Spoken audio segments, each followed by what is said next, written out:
आज लोग डिस्कस करेंगे पैरेललोग्राम लॉ के बारे में। इससे पहले हमने डिस्कस किया था ट्रायंगल लॉ, है ना।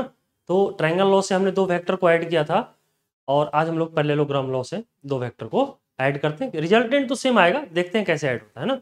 चलो देखते हैं हम लोग। तो हम लोग सबसे पहले जानेंगे कोसाइन लॉ, है ना। कोसाइन लॉ क्या होता है। जैसे हमें एक ट्रायंगल ले लिया, है ना, वो सिंपल है। देखो यहाँ एक ट्रायंगल ले लिया, है ना, ए बी और सी।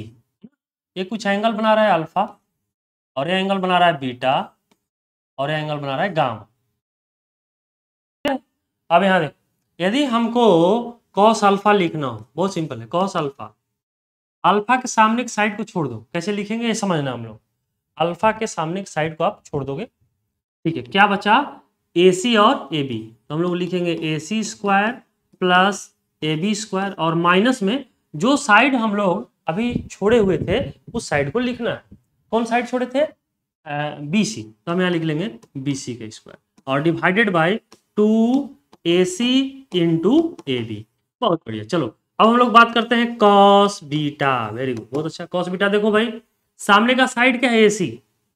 हमने बताया सामने की साइड को छोड़ दो आप, ठीक है ना। जो बचा पहले उसको लिखो। सामने का साइड है एसी, एसी को छोड़ दिया, क्या बचा, ए बी। बहुत बढ़िया, A B square plus B C square, और माइनस क्या छोड़े थे, ए सी। तो ए सी का square upon 2ab into B C, ठीक है ना।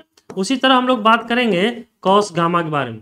गामा सामने का साइड छोड़ दो, इसके बाद क्या बचा, A C square plus B C square minus सामने का साइड है ए बी, तो ए बी का स्क्वायर, और divided by 2ac into B C. Clear है। तो cos alpha, cos beta, cos gamma हम लोग इस तरह से लिख लिए। अब हम लोग इसी में साइन लॉ देख लेते हैं। साइन लॉ क्या होता है, क्या देख लेते हैं, साइन लॉ क्या लिख लेते हैं, साइन। इसी ट्रायंगल से हो जाएगा, कोई दिक्कत वाली बात नहीं। हम लोग लिखेंगे साइन अल्फा, ठीक है ना। अल्फा का जो सामने का साइड है उससे डिवाइड कर दो, हो जाएगा B C is equal to sine beta, और सामने का साइड बताओ, बीटा के सामने क्या है, ए सी। ए सी डिवाइड कर देंगे। उसी तरह साइन गामा, और डिवाइडेड बाई गामा के सामने ए बी, तो ए बी से डिवाइड करो। क्लियर। तो हमको एक कोसाइन लॉ हो गया, और ये जो है साइन। यहाँ तक समझ में आ गया। अब देखो पैरेललोग्राम लॉ में हम लोग क्या करते हैं कि जैसे हमने कोई वेक्टर ले लिया, कोई वेक्टर ले लिया, क्या लिखते हैं, कोई वेक्टर ले लिया ए, है ना, और ए के हेड पर हम लोग कोई दूसरा वेक्टर रख लेते हैं बी। ए के हेड पर हम बी रख लेते हैं, बहुत बढ़िया, यहाँ बी रख लिया, ठीक है ना, यहाँ रख लिया बी। अब देखो, अब हम लोग क्या करना है कि हमने बताया है ट्रायंगल लॉ में कि फर्स्ट वेक्टर के हेड पर सेकंड वेक्टर का टेल रखेंगे, और रिजल्टेंट ड्रॉ करने के लिए फर्स्ट वेक्टर के टेल से लास्ट वेक्टर के हेड को मिला देंगे। मिलाओ इसको, बहुत बढ़िया। देखो ये आ गया हमारे पास, ये आ गया ए प्लस बी, ठीक है ना, ए प्लस बी। अब इसको हम लोग पैरेललोग्राम लॉ भी कह सकते हैं ना, पैरेललोग्राम टाइप। अब हमारे पास क्या है, देखो ये जो हमारे पास है, ये वेक्टर ए है और ये वेक्टर बी है। हम इसको, इसके बीच एंगल कुछ फाइंड आउट करेंगे। कैसे, देखो अगर हम इसको थोड़ा सा एक्सटेंड कर लेते हैं इस तरह से, तो इसका टेल पॉइंट यहाँ आ गया और बी का भी टेल पॉइंट, तो ए एंगल क्या हो गया, थीटा, है ना। और ए एंगल थीटा है, तो ए एंगल हमको निकल जाएगा, कितना जाएगा, पाई माइनस थीटा, ठीक है ना। पाई माइनस थीटा कैसे हुआ बताओ। पाई माइनस थीटा की बात करें तो टोटल एंगल पाई है, 180 डिग्री है, और इसमें से थीटा माइनस कर देंगे तो ये एंगल हमको निकल जाएगा पाई माइनस थीटा। क्लियर है। तो अब हम लोग क्या करेंगे, यहाँ एक जो है हम मान लेते हैं O, और इसको मान लेते हैं P, और इसको मान लेते हैं Q, है ना। तो एक ट्रायंगल दिख रहा है OPQ, तो हम यहाँ लिख सकते हैं इन ट्रायंगल OPQ, है ना, ट्रायंगल OPQ। हम कोसाइन लॉ लगाए, है ना, cos pi minus theta, cos pi minus theta equal to आ जाएगा, जैसे हमने इसमें लगाया था कि क्या करना है, एंगल के सामने के साइड को छोड़ दो आप, क्या बच गया हमारे पास, OP और PQ। तो हम लिख सकते हैं OP square plus PQ square, और माइनस माइनस हमारे पास आ जाएगा OQ स्क्वायर, और divided by 2OP into PQ। बहुत बढ़िया। अब याद है कॉस पाई पाई माइनस थीटा हो जाएगा माइनस कॉस थीटा, और ओपी का वैल्यू ए स्क्वायर, ए का मॉड ले लेते हैं क्योंकि मैग्नीट्यूड आ जाएगा ना, स्क्वायर करेंगे इसका, तो मैग्नीट्यूड के स्क्वायर प्लस पी क्यू मतलब वेक्टर बी के मैग्नीट्यूड के स्क्वायर, और माइनस ए प्लस बी के मैग्नीट्यूड का स्क्वायर, और डिवाइडेड बाय, ठीक है ना, divided by 2 mod A and 2 mod B, ऐसे लिख लेते हैं। ये हमारे पास आ गया, ठीक है ना। अब इसको मल्टीप्लाई कर लेते हैं, इसको मल्टीप्लाई कर दो, तो minus 2 A B into cos theta, cross multiplication कर लिया, ये कुछ नहीं तो यहाँ 1 मान लेते अपन, इसको इससे मल्टीप्लाई करेंगे, इसको 1 से मल्टीप्लाई करेंगे, तो हमारे पास आ जाएगा ए का मॉड का स्क्वायर प्लस बी के मॉड का स्क्वायर और माइनस ए प्लस बी के मॉड का स्क्वायर, ये आ जाए। तो अब हमारे पास क्या है, देखो इस वाले टर्म को इधर लाएंगे, इक्वेशन के इस साइड लाएंगे, तो यहाँ देखो यहाँ क्या है माइनस है, तो इधर आएगा तो क्या हो जाएगा प्लस, ठीक है। तो इस टर्म को ऐसे ही रखते हैं, इस टर्म को ऐसे ही रखते हैं, तो हो जाएगा minus 2 A B cos theta, इधर लाएंगे तो हो जाएगा प्लस ए प्लस बी का मॉड का स्क्वायर इज इक्वल टू, है ना, ए का स्क्वायर प्लस बी का स्क्वायर, हो जाएगा। बहुत बढ़िया।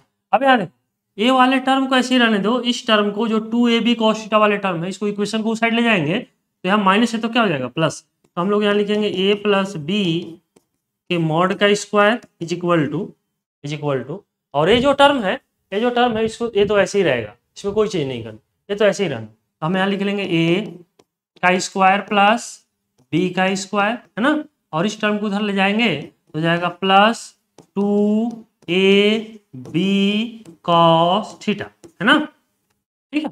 तो हम लोग क्या कर सकते हैं, इस स्क्वायर को यदि हम हटाएं तो हमारे पास आएगा a प्लस बी का मॉड इजकल टू मॉड ए का स्क्वायर, है ना, प्लस मॉड बी का स्क्वायर, है ना, अब प्लस 2a और b का मॉड cos थीटा का रूट, आ जाएगा। अब हम जानते हैं कि ऐसे भी इसको लिखा जा सकता है, तो ये आ गया, इसको ऐसे भी लिखा जा सकता है a प्लस बी का mod equal to A square plus B square plus 2ab cos theta का रूट, ऐसे भी लिखा जा सकता है। ऐसा इसलिए क्योंकि अभी हम बता रहे हैं, हमने बताया था जब हम लोग रिप्रेजेंटेशन ऑफ वेक्टर कर रहे थे, तो हमने बताया था, देखो क्या बताए थे, ए कोई वेक्टर है, इसको अपन ए भी लिख सकते हैं, उसी तरह बी कोई वेक्टर है, इसको अपन बी भी लिख सकते हैं ना। तो हमने यही किया है, मॉड ए की जगह पर वेक्टर ए रख लिया, मॉड बी की जगह पर वेक्टर बी रख लिया, और यहाँ जो है 2ab cos थीटा आ गया। क्लियर है। तो हम समझते रिजल्ट तो वही आया जो पहले वाले में आया था, वही इसी तरह पैरेललोग्राम से भी वही रिजल्ट आ गया। हम समझते हैं यहाँ तक सबको समझ में आया होगा। तो हमें याद क्या रखना है, हमें फाइनल रिजल्ट याद रखना है, ए प्लस बी का mod A square plus B square plus 2ab cos theta, यही आए।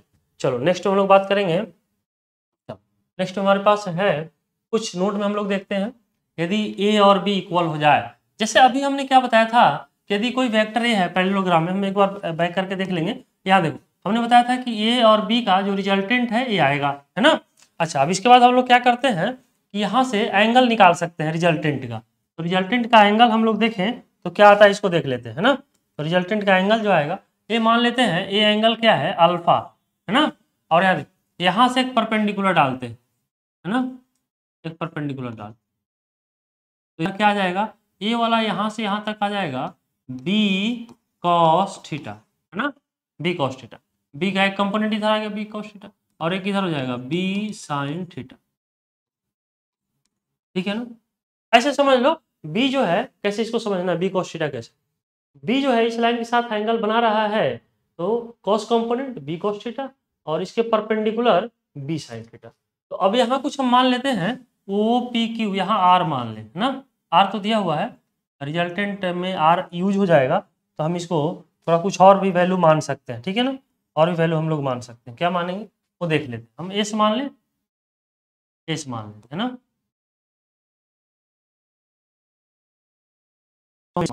ठीक है। तो अब ट्रायंगल हम लोग आगे देखते हैं, triangle in triangle O S और देख लेते हैं ओ, देख रहे ओ एस और क्यू है ना, ओ एस और क्यू, ओ एस और क्यू में देख लेते हैं ना। Tan alpha, tan alpha equal to, tan alpha क्या जाएगा देखो, टेन अल्फा जो आएगा ये जो इस ट्रायंगल में देखो ओ एस क्यू में परपेंडिकुलर अपॉन बेस, तो परपेंडिकुलर हो गया क्यू एस और बेस हो गया ओ एस। तो हम यहाँ लिखेंगे है ना, क्या लिखते हैं देखो, Q S upon O S, ठीक है ना।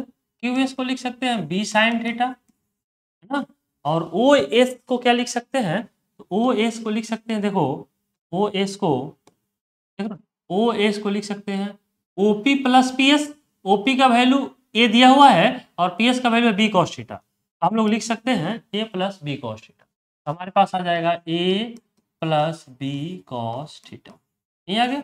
तो हमको यहाँ से टेन अल्फा निकल जाएगा, टेन अल्फा निकल जाएगा तो अल्फा का वैल्यू हमको फाइंड आउट हो जाएगा, तो रिजल्टेंट कितना एंगल बना रहा है एक्स एक्सिस के साथ वो हमको पता चल जाएगा। क्लियर है, चलो अब हम लोग बात करते हैं नेक्स्ट में, नोट फर्स्ट में, if vector A is equal to B हो, तो अभी हमने जो रिजल्टेंट देखा था वह रिजल्टेंट क्या था, जैसे यहाँ हम एक रफ स्केच समझाएं तो ए हमारे पास कुछ वेक्टर ए था और ए वेक्टर बी था है ना, तो पैरेललोग्राम लॉ के अकॉर्डिंग जो रिजल्टेंट आ रहा था कहीं इसके ये दोनों के बीच आ रहा था ना, ये दोनों के बीच में कहीं आएगा है ना। तो अब हम लोग क्या करते हैं कि अगर देख लेते हैं कि यदि वेक्टर ए और वेक्टर बी का मैग्नीट्यूड सेम हो तो रिजल्टेंट का जो वैल्यू आएगा, रिजल्टेंट जो हमने निकाला है, रिजल्टेंट क्या निकालें देख लो यहाँ, रिजल्टेंट हमने निकाला है A square plus B square plus 2ab cos theta, और इस केस में ए और बी, फर्स्ट वाले केस में ए और बी का मैग्नीट्यूड इक्वल हो जाए तो ए स्क्वायर तो रहेगा और बी की जगह पर फिर ए स्क्वायर, क्योंकि बी की जगह पर ए रख लेंगे, जहां जहां बी है वहां ए रख लेंगे और इसको सॉल्व करेंगे तो हमारा रिजल्ट जो आएगा वो फ्रीक्वेंटली याद रखना है R equal to 2a cos theta by 2 या 2b कॉस थीटा बाई 2 है ना, और दोनों का मैग्नीट्यूड इक्वल हो तो ए एंगल देखो थीटा है, यह एंगल इक्वल पार्ट में डिवाइड होगा किसके द्वारा, रिजल्टेंट के द्वारा, और अल्फा और बीटा मान लेते हैं कि जो रिजल्टेंट है बी के साथ अल्फा एंगल बना रहा है ना, और ए के साथ जो है बीटा एंगल बना रहा है, तो उस केस में हम लोग इसको बीटा मान लेते हैं क्योंकि एक साथ हम लोग लेके चलेंगे, इसको हम लोग बीटा मान लेते हैं ना और इसको अल्फा मान लेते हैं, कोई दिक्कत वाली बात नहीं है। ये हो जाएगा बीटा और ये हो जाएगा अल्फा है ना, तो हमारे पास देखो बीटा और अल्फा, तो इस केस में अगर इक्वल मैग्नीट्यूड का दोनों रहता है तो रिजल्टेंट आएगा 2a cos थीटा बाई 2, याद रखना, सिंपल सी बात है। अगर इस केस में अल्फा और बीटा का वैल्यू पूछा जाए, बीटा बी के साथ एंगल बना रहा है, अल्फा एक साथ एंगल बना रहा है, तो ये अल्फा बीटा का वैल्यू इक्वल होगा और वह थीटा बाई 2 के बराबर, यानी बिल्कुल बाइसेक्ट करेगा इसको रिजल्टेंट इसके एंगल, सिंपल। अगर नेक्स्ट में हम लोग बात करें, नेक्स्ट में कह रहा है if magnitude of vector A is greater than magnitude of vector B है ना, इस केस में जो बीटा का वैल्यू है वह ग्रेटर होगा किससे, अल्फा से। सिमिलरली ठीक है ना, रिजल्टेंट जो है शिफ्ट करेगा ए की तरफ, इसका मैग्नीट्यूड ज्यादा है उधर रिजल्टेंट शिफ्ट करेगा तो ए एंगल बढ़ जाएगा, तो बीटा ग्रेटर देन हो जाएगा अल्फा। सिमिलरली यदि वेक्टर बी का वैल्यू ग्रेटर हो जाए वेक्टर ए से, नहीं वेक्टर ए का मैग्नीट्यूड ग्रेटर है वेक्टर ए के मैग्नीट्यूड से, तो बी का मैग्नीट्यूड ग्रेटर होगा तो रिजल्टेंट जो है बी की तरफ शिफ्ट होगा, जैसे यहाँ ए का मैग्नीट्यूड ज्यादा था तो रिजल्टेंट ए की तरफ शिफ्ट हुआ था, सिमिलरली यहाँ बी का मैग्नीट्यूड ज्यादा है तो बी की तरफ शिफ्ट होगा, तो उस केस में अल्फा ग्रेटर हो जाएगा बीटा से। क्लियर, तो इस टर्म को फ्रीक्वेंटली याद रखना है ना। चलो नेक्स्ट हम लोग बात करते हैं, नेक्स्ट हमारे पास है यदि थीटा का वैल्यू हम 0 रख दें, थीटा का वैल्यू हमारा क्या था बताओ, देखो यहाँ थीटा का वैल्यू यहाँ देख लो, हमने जो निकाला था इक्वेशन वह था A square plus B square plus 2ab cos theta, ठीक है ना। अब हम लोग क्या करते हैं थीटा का वैल्यू इसमें चेंज करके देखते हैं, तो थीटा का वैल्यू यदि 0 हो जाए, थीटा का वैल्यू क्या हो जाए 0, तो उस केस में आएगा A square plus B square plus 2ab cos और थीटा की जगह पर हम लोग 0 रख लेंगे तो आ जाएगा ए स्क्वायर प्लस बी स्क्वायर, और cos 0 का वैल्यू क्या होता है बताओ, cos 0 का वैल्यू होता है 1, तो यहाँ तो 1 हो जाएगा भाई, तो A square plus B square plus 2ab आ जाएगा, और हमें ध्यान होगा कि ये जो फार्मूला बनेगा ए प्लस बी का होल स्क्वायर, ए प्लस बी का होल स्क्वायर, और रूट के अंदर स्क्वायर रहेगा तो रूट से बाहर हो जाता है तो ए प्लस बी, और इस केस में मैक्सिमम वैल्यू होगा रिजल्टेंट का, यानी दो वेक्टर सेम डायरेक्शन में हो या फिर कहें दोनों के बीच एंगल 0 हो, तो उस केस में मैक्सिमम रिजल्टेंट आएगा हमारा और वह होगा a प्लस बी के बराबर। अगला हम लोग बात करेंगे जो एंगल का वैल्यू हम लोग चेंज करके 180 डिग्री रखते हैं। 180 डिग्री रखा तो आ जाएगा a square plus B square plus 2ab cos 180 degree. cos 180 का वैल्यू क्या होगा बताओ, -1। क्या होगा, -1। तो हम लोग क्या करेंगे, यहाँ रख लिया -1, तो a माइनस बी का होल स्क्वायर आ जाता है, तो r मिनिमम का वैल्यू आ जाएगा a माइनस बी। क्लियर है? यानी क्लियर है कि ये जो वेक्टर सम है, दो वेक्टर दिया हो a और b, और दोनों का जो सम है उसका मैक्सिमम वैल्यू जो होगा a प्लस बी और मिनिमम वैल्यू होगा a माइनस बी। ठीक है ना? बाकी जितने वैल्यू जाएंगे दोनों के बीच ही आएंगे, तो हम इसको ऐसे भी लिख सकते हैं, minimum value a minus B, maximum value a plus B और रिजल्टेंट इसके बीच होगा। तो हम लोग लिखेंगे a minus B greater equal to r और greater equal to a plus B. तो ये रिलेशन हमको ध्यान रखना है ना, रिलेशन ध्यान। अब इसमें कह रहा है क्वेश्चन हमारे पास, which of the following pairs of vector can be produce resultant vector of magnitude 13 centimetre. ठीक है ना? जैसे क्वेश्चन में कह रहा है कि हमारे पास इस तरह कुछ वेक्टर का पेयर दिया हुआ है और इसमें हमसे ये पूछ रहा है कि बताओ आप कि इसमें कौन से वेक्टर का रिजल्टेंट 13 सेंटीमीटर आएगा। तो क्या होना चाहिए, रिजल्टेंट क्या होगा हमारा, हमेशा रिजल्टेंट a माइनस बी और a प्लस बी के अंदर ही होगा। तो अगर हम इसको a मान लें फर्स्ट में, a इजिकल टू 5 सेंटीमीटर और b इजिकल टू 6 सेंटीमीटर, तो a माइनस बी करेंगे या कहें b माइनस a, तो हो जाएगा -1, है ना? a माइनस बी करो तो -1 और इसको ऐड करेंगे तो रिजल्टेंट जो आएगा वह आ जाएगा 11। यानी इस केस में एक बार हमने माइनस कर लिया और एक बार प्लस किया तो -1 to 11 के बीच रिजल्टेंट आएगा, जबकि रिजल्टेंट हमारा कितना होना चाहिए 13 सेंटीमीटर। तो मैक्सिमम 11 ही आएगा, इसलिए यह ऑप्शन तो नहीं होगा, है ना? नेक्स्ट हम लोग देख लेते हैं ये वाली सेकंड वाला ऑप्शन, है ना? इसमें हम लोग क्या करते हैं कि दोनों को ऐड कर देते हैं। सबसे पहले माइनस कर लेते हैं, सॉरी ये माइनस भी कर लेंगे। तो 35 में से 15 माइनस करोगे तो 20 r और इसको ऐड करोगे तो 50 आएगा। यानी 20 और 50 के बीच इसमें रिजल्टेंट आएगा, जो कि पॉसिबल नहीं है क्योंकि हमको 13 लाना है।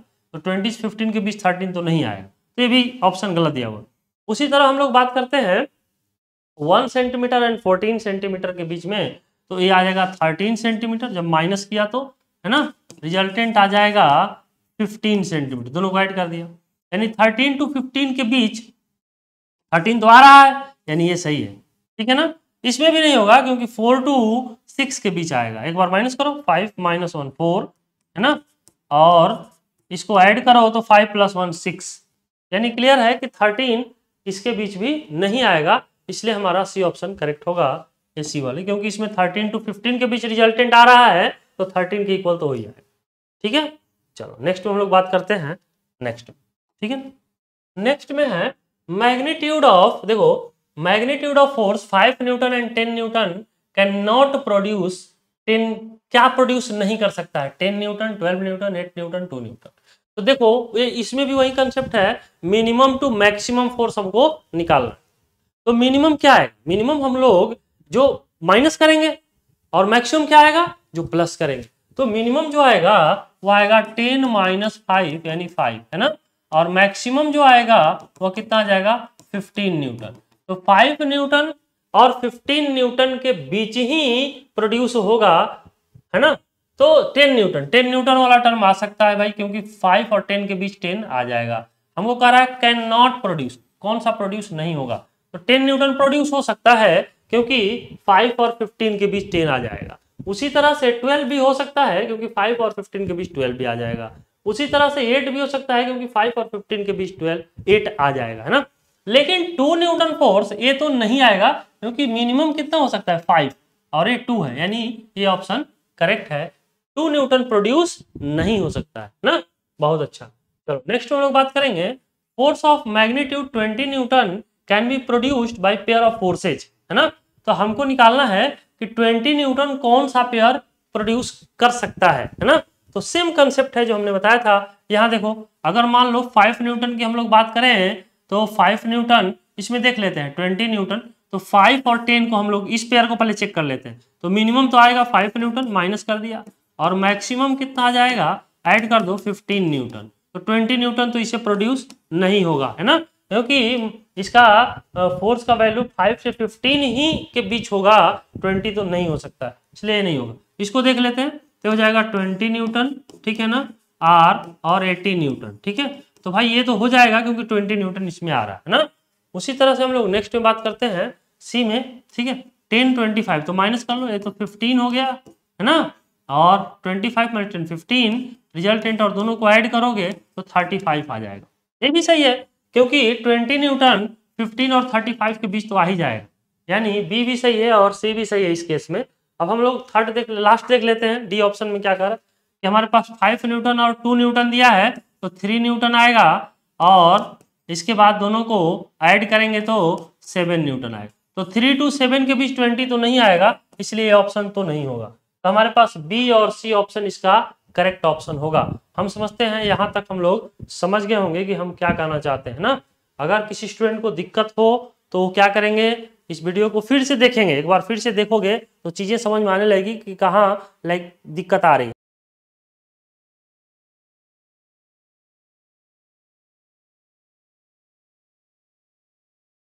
हम नेक्स्ट में जो डिस्कस करने वाले हैं वह क्या है, समझो कि हमारे पास यहाँ resultant of vector A and B is perpendicular है ना, resultant vector A and B is perpendicular to the vector A, find the angle between A and B, है ना।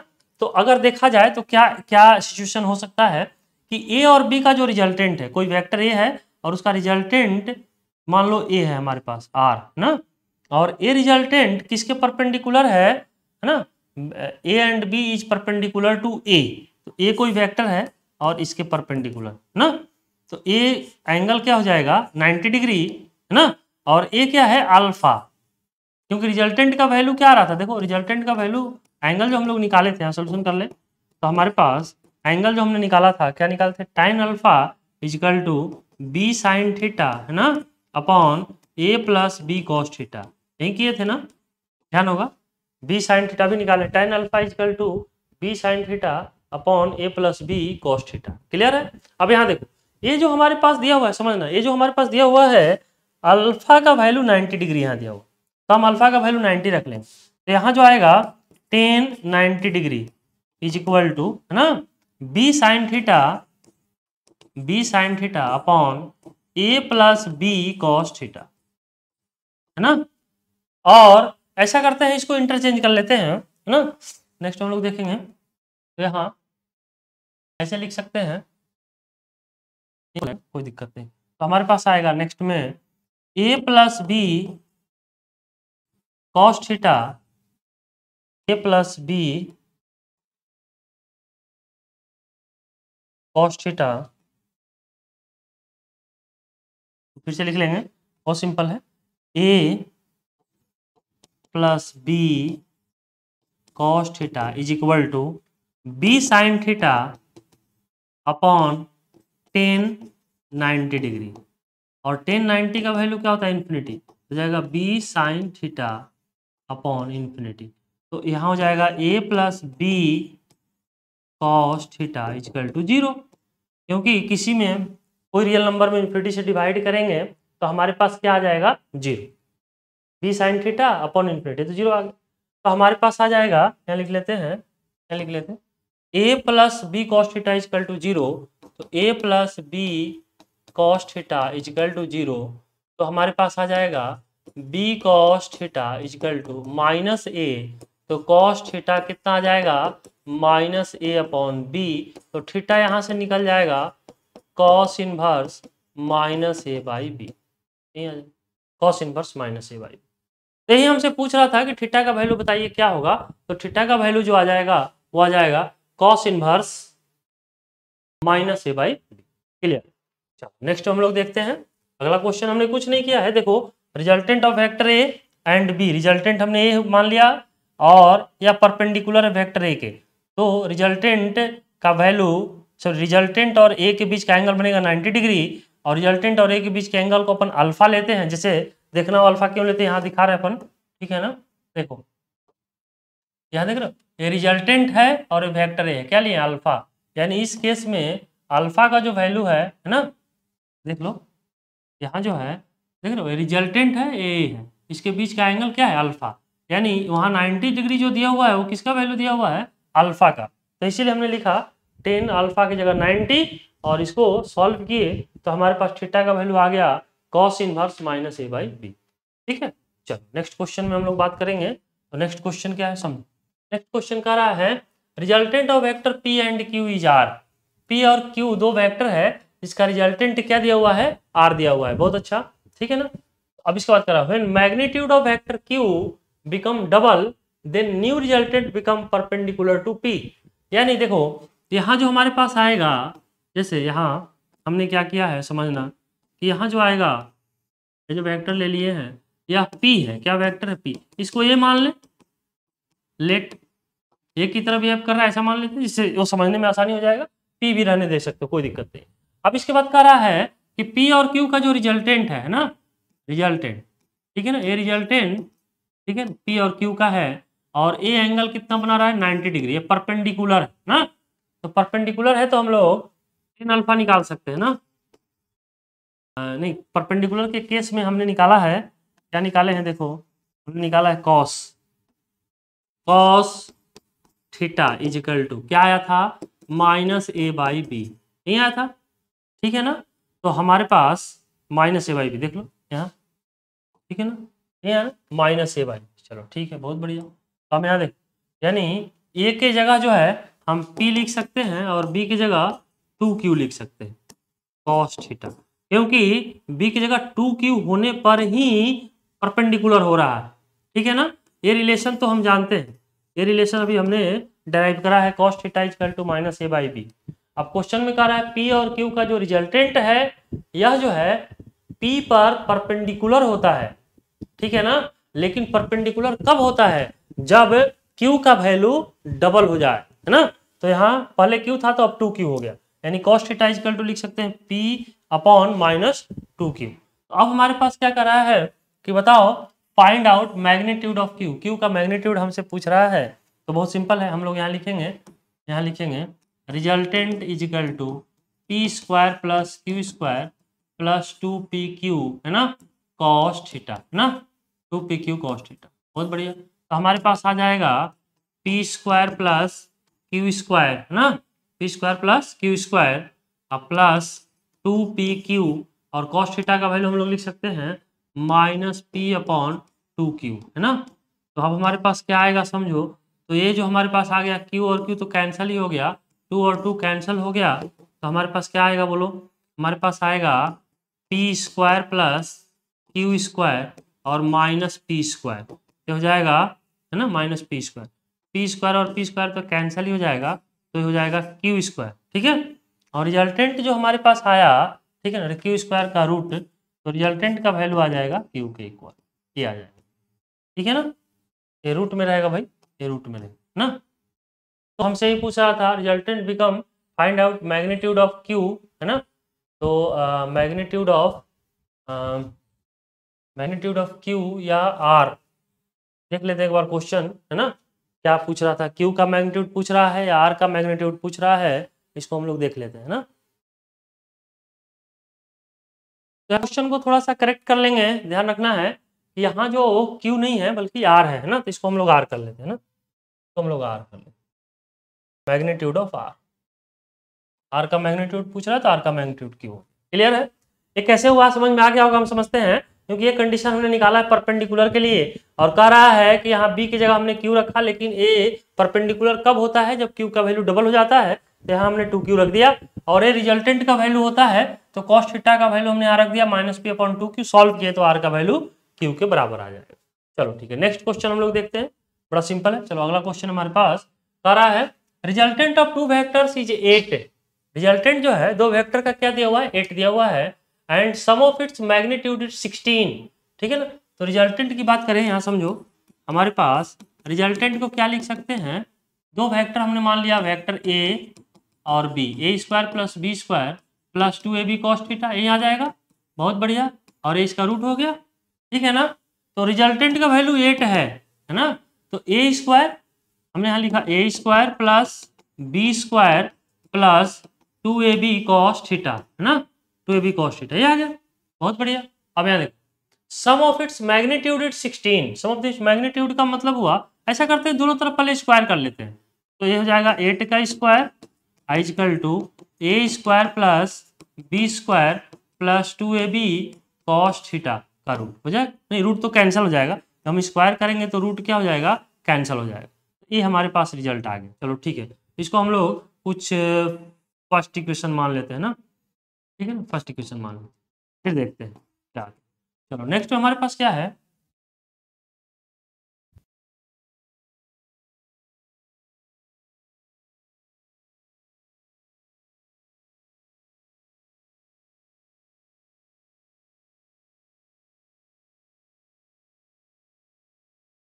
तो देखते हैं हम लोग तो question content of two vector is 8 ना। कंटेंट जो है दो वेक्टर का कितना दिया हुआ है, 8 दिया हुआ है। बहुत बढ़िया। अब हमको कह रहा है द रिजल्टेंट के लिए हम लोग क्या लिख सकते हैं, रिजल्टेंट के लिए हम लोग लिख सकते हैं A square plus B square plus 2ab cos theta का रूट। हम लोग यहाँ लिखेंगे, समझना, ठीक है ना। यहाँ जो हमारे पास आ जाएगा R is equal to A square plus B square plus 2ab cos theta का रूट, यहीं आ जाएगा। तो रिजल्टेंट कितना है 8, A square plus B square plus 2ab cos theta का रूट, यहीं आ जाएगा, ठीक है। Its magnitude and sum of its magnitude 16 if resultant vector is perpendicular to minimum magnitude of vector. तो अब यहाँ देखो ये रिलेशन हमको आ ही जाएगा अगर इसको हम लोग फर्स्ट मान लें। अब ये रिजल्टेंट जो है ना, कोई वेक्टर ही है ना, और ये जो रिजल्टेंट है इस पर ये परपेंडिकुलर है ये वेक्टर पर। इसके लिए हमने एक कंडीशन बताया था cos theta is equal to minus A by B, ठीक है ना। तो हम यहाँ रख लेंगे फ्रॉम फर्स्ट हमारे पास आएगा 8 equal to A square plus B square plus 2ab cos theta की जगह minus A by B, B और बी कैंसिल हो जाएगा, हमारे पास आएगा A square plus B square, है ना, और plus minus minus 2a square. इसको हम लोग लिख सकते हैं ए स्क्वायर, है ना, sorry B square minus A square का रूट 8। इसको हम लोग स्क्वायर कर दें दोनों तरफ, स्क्वायर करेंगे तो क्या होगा, रूट तो कैंसिल हो जाएगा, हो जाएगा 64 equal to B square minus A square, हो जाएगा बी प्लस ए और बी माइनस ए, हो जाएगा। ये क्यों होगा, जैसे ए स्क्वायर माइनस बी स्क्वायर का फॉर्मूला क्या होता है, A plus B into A minus B. यहाँ B square minus A square है तो हो जाएगा B plus A into B minus A, तो ये हो जाएगा 64। और यहाँ देखो यहाँ दिया हुआ है सम ऑफ इट्स मैग्नीट्यूड इज 16, देखो यानी सम ऑफ इट्स मैग्नीट्यूड 16 का मतलब क्या हुआ, ए प्लस बी का वैल्यू कितना दिया है, 16 दिया हुआ। हम यहाँ ए प्लस बी की जगह 16 रख लें इंटू बी माइनस ए, है ना, और ये हो जाएगा 64, इस A 64 upon 16 is equal to B minus A, तो हमारे पास आएगा ये कैंसिल हो जाएगा 4, तो हो जाएगा B minus A equal to 4। तो एक रिलेशन हमारे पास आ गया B minus A equal to. एक रिलेशन हमको दिया हुआ है कि दोनों का सम जो है 16 है, तो सम मतलब ए प्लस बी कितना दिया हुआ है, A plus B is equal to 16, ये दिया हुआ है, देखो ए प्लस बी 16। अब इसको ऐड करो तो ए और ए तो कैंसिल हो जाएगा, B B 2b equal to add करो 20, तो b इजिकल टू कितना आ जाता है 10। तो एक का तो मैग्नीट्यूड पता हो गया 10। अब ऐसा करते हैं इसका वैल्यू हम इसमें रख देते हैं, तो b का वैल्यू 10 रखो और माइनस ए इजिकल टू 4, है ना, तो इसको इधर लाओगे तो 10 माइनस 4 इजिकल टू ए का वैल्यू कितना आ जाएगा 6। ये हमसे पूछ रहा था, बी का बताइए और ए का वैल्यू बताइए, तो ए का वैल्यू आ जाएगा 6 और बी का वैल्यू आ जाएगा 10। तो हम समझते हैं यहाँ तक समझ में आया होगा। चलो नेक्स्ट हम लोग बात करते हैं, ठीक है ना। अगला जो हम लोगों के पास है या क्वेश्चन दिया है कि ए का मैग्नीट्यूड निकालना है और ए प्लस बी का मैग्नीट्यूड निकालना है, और ए और बी वेक्टर हमको दिया हुआ है ना। तो अगर वेक्टर का मैग्नीट्यूड या आई जे के टर्म में वेक्टर दिया हो, उसका मैग्नीट्यूड निकालना हो, तो हमने बताया है यहाँ क्या करेंगे, हमने बताया था ए का मैग्नीट्यूड लेना हो तो क्या करेंगे, आई के कोफिशिएंट का स्क्वायर, यहाँ देखो आई का कोफिशिएंट क्या है 2, तो 2 का स्क्वायर प्लस जे का कोफिशिएंट क्या है 3, तो 3 का स्क्वायर, के का कोफिशिएंट है 1, तो 1 का स्क्वायर, यही आ जाएगा, ठीक है ना, 9 10 रूट 14 आ जाएगा, ठीक है। अब कह रहा है ए प्लस बी का मैग्नीट्यूड बताओ, तो सबसे पहले हम ए प्लस बी निकाल लेंगे, है ना। ए प्लस बी निकालने के लिए क्या करेंगे, देखो ए का वैल्यू रखते हैं, ए का वैल्यू कितना है 2i प्लस 3j प्लस के, सिमिलरली बी का वैल्यू बताओ i प्लस जे अब माइनस के, है ना, माइनस के, क्लियर है, i प्लस जे माइनस के। अब यहाँ देखो बहुत सिंपल है, यहाँ जो 2i प्लस आई कितना हो जाएगा 3i, और 3j प्लस जे 4j, है ना, और यहाँ माइनस के और के तो कैंसिल ही हो जाएगा, यही आ जाएगा। इसका मैग्नीट्यूड हम लोग निकाले हैं, तो a प्लस बी का जो मैग्नीट्यूड आएगा वह आएगा i के कोफिशिएंट का स्क्वायर यानी 3 का स्क्वायर और j का कोफिशिएंट 4 का स्क्वायर, कहीं आ जाए, ठीक है ना। तो 9 प्लस 16 ये हो जाएगा 25 और 25 का रूट हो जाएगा 5। चल अब हमारे पास नेक्स्ट क्वेश्चन है, ये वेक्टर दिया हुआ है, इस तरह का हमको फिगर दिया हुआ है और इस फिगर से हमको ये 4 ऑप्शन दिया हुआ है और इसमें कौन सा करेक्ट है देखना है। तो हमको ट्रायंगल लॉ ध्यान होगा, फर्स्ट वेक्टर के हेड पर सेकंड वेक्टर का टेल और फर्स्ट के टेल से लास्ट के हेड को मिला दो, यानी ये रिजल्टेंट है ना, ये जो है रिजल्टेंट है, देख रहे हो, फर्स्ट वेक्टर के हेड पर सेकंड वेक्टर का टेल, इसके हेड पर सेकंड वेक्टर का टेल हो गया और रिजल्टेंट ड्रॉ करने के लिए फर्स्ट के टेल से लास्ट के हेड को मिलाए हैं, तो ए इसका रिजल्टेंट हो गया सी, तो सी इजिकल टू हो जाएगा A plus B, D option है C is equal to A plus A option आ जाएगा। उसी तरह हम बात करें नेक्स्ट में हमारे पास है कि ये जो हमारे पास सिचुएशन दिया हुआ है, इसमें हमको A B plus B C plus A C निकालना है और ए बी का मॉड प्लस बी सी का मॉड प्लस ए सी का मॉड निकालना। चलो देखते हैं इसको कैसे करते हैं, बड़ा सिंपल है। हम लोग क्या करते हैं, देखो हमारे पास दिया हुआ है इस तरह का सिचुएशन, ठीक है ना, ए और ये हो गया वेक्टर बी, है ना, और ए कहाँ से, एक बार देख लेते हैं क्वेश्चन फिर से, बहुत सिंपल है, देखो ए बी सी डी है ना, ऐसे दिया हो ए बी सी डी, यहाँ है ए ना और यहाँ है बी, है ना भाई, और यहाँ है सी, यहाँ क्या है सी, है ना, यहाँ है सी, है ना। अब यार हम लिख सकते हैं, हमको निकालना है A B plus A C, A B plus B C plus A B plus B C plus A C, है ना, ए बी प्लस बी सी,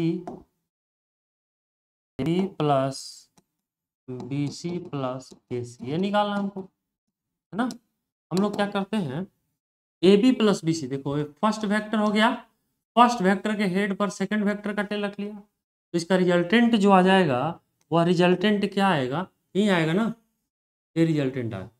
तो हम लोग इसको क्या लिख सकते हैं, इसको लिख सकते हैं A B plus B C is equal to, resultant आ गया ऐसे, ए सी का जो वैल्यू होगा ये दोनों का सम हो, तो A B plus B C की जगह ए सी लिख सकते हैं, A B plus B C की जगह पर रख लिया ए सी प्लस ए सी, है ना, ये कितना आ जाता है 2ac, नहीं आ गया। अब ac का वैल्यू यदि हम निकाल लें, ac का वैल्यू निकालने के लिए a दिया हुआ है, a दिया हुआ, ac कितना हो जाएगा, इसका रूट हो जाएगा a स्क्वायर प्लस, मतलब हम लिख सकते हैं 2, है ना, और a square plus a square का रूट, तो हो जाएगा 2, है ना, और हो जाएगा 2a स्क्वायर, ठीक है। तो हमारे पास कितना आ जाएगा, क्या आ जाएगा 2√2 आई इंटू ए, ये आ जाए, ठीक है, 2√2 इंटू ए, बहुत बढ़िया। चलो नेक्स्ट में हम लोग बात करेंगे, अगला हम लोग का है सिचुएशन, ये फर्स्ट का सोल्यूशन है, सेकंड का देखते हैं। सेकंड में क्या पूछ रहा है हमारे पास क्वेश्चन में, देख लेते हैं। सेकंड में हाँ A B plus B C plus A C, ठीक है ना, तो A B plus B C plus A C. A B का मैग्नीट्यूड मतलब ए, बी सी का मैग्नीट्यूड मतलब ए, और ए सी का मैग्नीट्यूड यहाँ निकाले हैं, है ना। ए सी का मैग्नीट्यूड आया है, ए सी का मैग्नीट्यूड है, देख रहे हो, ए स्क्वायर प्लस ए स्क्वायर करो, ए स्क्वायर प्लस ए स्क्वायर करो, ए सी का मैग्नीट्यूड। तो हमारे पास आ जाएगा, क्या आ जाएगा, 2a प्लस √2a, है ना। तो 2 प्लस √2a, ठीक है। हम समझते हैं यहाँ तक सबको समझ में आ गया होगा कैसे हम लोग करना है ना। बाकी हम लोग नेक्स्ट क्लास में